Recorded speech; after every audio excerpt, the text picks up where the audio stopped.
सुअर हमेशा ग्रुप में शिकार करता है और शेर अकेले।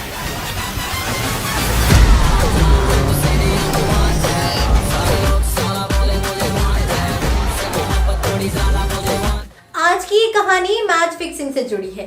ईयर 1992 में मुंबई पुलिस को मैच फिक्सिंग के बारे में पता चला, जिसके बाद मुंबई पुलिस ने डी कंपनी के एक बुकी को गिरफ्तार कर लिया था और उसने उन्हें बताया कि मैच फिक्सिंग में भारत के 3 बड़े खिलाड़ी शामिल हैं।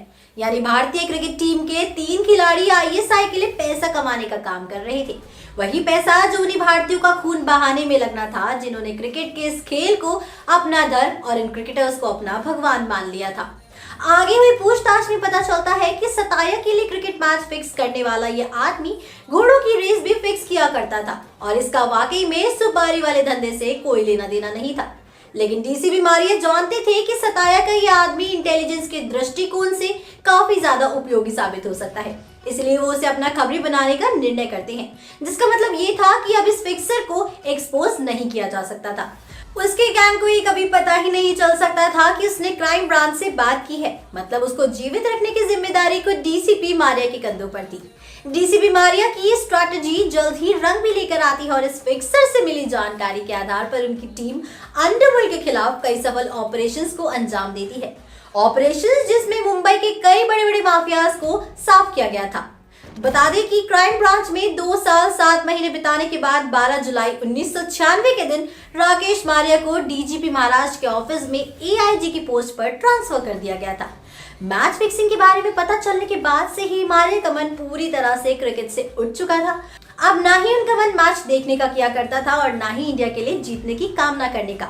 एक आईपीएस ऑफिसर होने की वजह से उनके लिए पवेलियन एंड टिकट अरेंज करना कोई बड़ी बात नहीं थी, लेकिन अब उनके अंदर लाइव मैच देखने की जरा सी भी इच्छा नहीं रह गई थी और इसलिए जब उन्हें पता चलता है कि टाइटन कप का फाइनल मुंबई में होने वाला है तो उन्हें रत्ती भर भी फर्क नहीं पड़ता।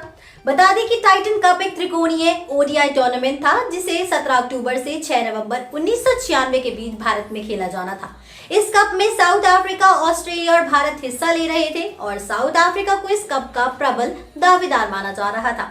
बता दें कि साउथ अफ्रीका ने अभी कुछ दिन पहले हुए पेप्सी शारजा कप जीता हुआ था और 96 के वर्ल्ड कप में भी उन्होंने 6 में से 5 मैच जीते थे। आगे क्रिकेट पंडित के अनुसार टाइटल कप का रनर अप ऑस्ट्रेलिया होने वाला था और जहां तक भारत की बात थी तो भारतीय टीम ने 1996 में अभी तक एक भी ओडीआई सीरीज अपने नाम नहीं जीती थी। अब ये ट्राई सीरीज अपने अंतिम चरण की तरफ बढ़ ही रही थी कि राकेश मारिया के पास उनके खबरी का फोन आता है और ये कोई ऐसा वैसा सड़क चलता टपोरी टाइप खबरी नहीं था, बल्कि डांस बार में काम करने वाली एक अत्यंत सुंदर लड़की थी। बता दें कि मेहरुनिसा नाम की इस हाई प्रोफाइल बार वाली ने 2 साल पहले हुए सुनीत खटाऊ मर्डर केस को क्रैक करने में राकेश मारिया की काफी मदद की थी। मेहरुनिसा कहती है, कैसे हो साहब, अखबार में आपकी फोटो देखी, बहुत थके हुए लग रहे हो, इतना काम क्यों करते हो, बोलो तो आपको एंटरटेन करने आ जाओ, खुदा कसम आपको जन्नत की सैर करा दूंगी, बहुत अच्छा फील करोगे आप साहब। इधर मेहरुनिसा ऐसी बातें करती है और उधर राकेश मारिया का मुंह शर्म से लाल हो जाता है। राकेश कहते हैं, मेहरुनिसा प्लीज तुम मेरी टेंशन मत लो, अगर मेरे लिए कुछ करना ही है तो मुझे खबर दो, खबर काम की खबर हुई तो मेरी सारी थकान अपने आप ही उतर जाएगी। जब भी मेहरुनिसा की कॉल आती, राकेश मारिया उसकी बात छेड़ अपनी पत्नी प्रीति को जरूर चिढ़ाया करते थे, जिस वजह से उनकी वाइफ उनसे हमेशा कहती थी, राकेश अपनी गन जरा संभाल के रखा करो, वरना पहली बार एक पुलिस ऑफिसर की पत्नी के हाथों किसी का एनकाउंटर हो जाएगा। मेहरुनिसा की बातें सुन प्रीति कहती और फिर अपने पति के साथ जोर जोर से हंसने लगती थी। अब टाइटन कप के फाइनल से कुछ दिन पहले एक बार फिर से मेहरुनिसा ने राकेश मारिया को फोन किया था और थोड़ी देर तक अपने अंदाज में तंग करने के बाद वो मारिया से कहती है, साहब ये जो टाइटन कप का फाइनल होने वाला है ना, उसमें इंडिया के ऊपर बेट लगा दीजिए, ये मैच इंडिया ही जीतने वाली है साहब। दरअसल साउथ अफ्रीका का ये स्टार खिलाड़ी मेहरुनिसा पर पूरी तरह से लट्टू हो चुका था।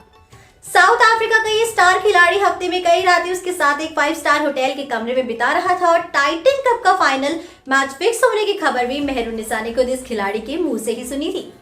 6 नवंबर 1996 वानखेड़े स्टेडियम मुंबई, दोपहर के लगभग 2:30 बजे खचाखच भरे वानखेड़े स्टेडियम में टाइटन कप का फाइनल शुरू होता है। भारत टॉस जीतकर पहले बल्लेबाजी करने मैदान में उतरता है और 50 ओवर में 7 विकेट खोकर मात्र 220 रन ही बना पाता है। अब साउथ अफ्रीका की करंट फॉर्म को देखते हुए कमेंटेटर इस मैच का नतीजा पहले ही घोषित कर देते हैं, लेकिन एक कमजोर लक्ष्य का पीछा करने उतरी सितारों से सजी साउथ अफ्रीका की टीम तो ताश के पत्तों की तरह ढहने लगती है। 47.2 ओवर्स में 185 रन बनाने के बाद साउथ अफ्रीका के सारे खिलाड़ी पवेलियन वापस लौट चुके होते हैं। उधर अपने दोनों पास अपने सीनियर को दे चुके राकेश मारिया को जब इस नतीजे का पता चलता है तो इस बार उन्हें जरा सा भी आश्चर्य नहीं होता, क्योंकि नतीजा क्या होने वाला है ये तो उन्हें पहले से ही पता था। लेकिन एक बात वो जो नहीं जानते थे वो ये थी कि मैच फिक्सिंग की ये सारी जानकारी आगे चलकर उनके लिए एक बहुत बड़ा सरदर्द बनने वाली है। भारतीय टीम को टाइटन कप जीते 4 साल हो चुके थे और ये वो टाइम था जब इंडिया की इकोनॉमी धीरे धीरे चेंज हो रही थी। इंडियन मिडिल क्लास के पैसों पर अपनी नजर गड़ाई हर बड़ी कंपनी या तो भारत में आ चुकी थी या फिर आना चाहती थी। मतलब ये कि भारत की इकोनॉमी और समाज दोनों ही तेज रफ्तार से बदल रहे थे। तेजी से आ रहे इस बदलाव के बीच क्रिकेटर्स दोनों हाथों से पैसा बटोर रहे थे। लेकिन बात जहां तक राकेश मारिया की थी तो उन्हें मुंबई का कमिश्नर ऑफ पुलिस रेलवेज बना दिया गया था। इसी दौरान अनिरुद्ध बहल नाम के एक युवा पत्रकार बैटिंग और फिक्सिंग को समझने के लिए उनसे मिलने का आग्रह कर रहे थे। तहलका मैगजीन के लिए लिखने वाला अति महत्वाकांक्षी पत्रकार कई बड़े लोगों से मारिया तक पहुंचने का प्रयास कर रहा था, लेकिन वो मीटिंग के लिए तैयार ही नहीं हो रहे थे। तभी एक दिन उनके पास भारत के लिए खेल चुके दिग्गज बैट्समैन की कॉल आती है।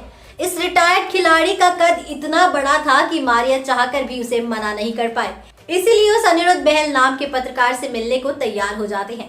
अब फरवरी 2000 की एक सुनहरी दोपहर अनिरुद्ध बहल नाम का ये पत्रकार मारिया से मिलने बाइकुला उनकी ऑफिस पहुंच जाता है। अब मारिया पहले से ही अपनी कुर्सी पर बैठे हुए थे और उनके सामने आने जाने वालों के लिए 3 कुर्सियां रखी हुई थी।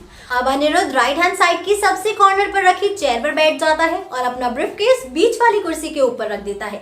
अब ये चीज मारिया को बहुत ज्यादा अटपटी लगती है। नॉर्मली लोग अपना बैग या ब्रीफकेस अपना या तो नीचे जमीन पर रखते हैं या अपने पैरों के पास रखते हैं, और खास तौर पर जब वो एक पुलिस कमिश्नर के सामने बैठे हों।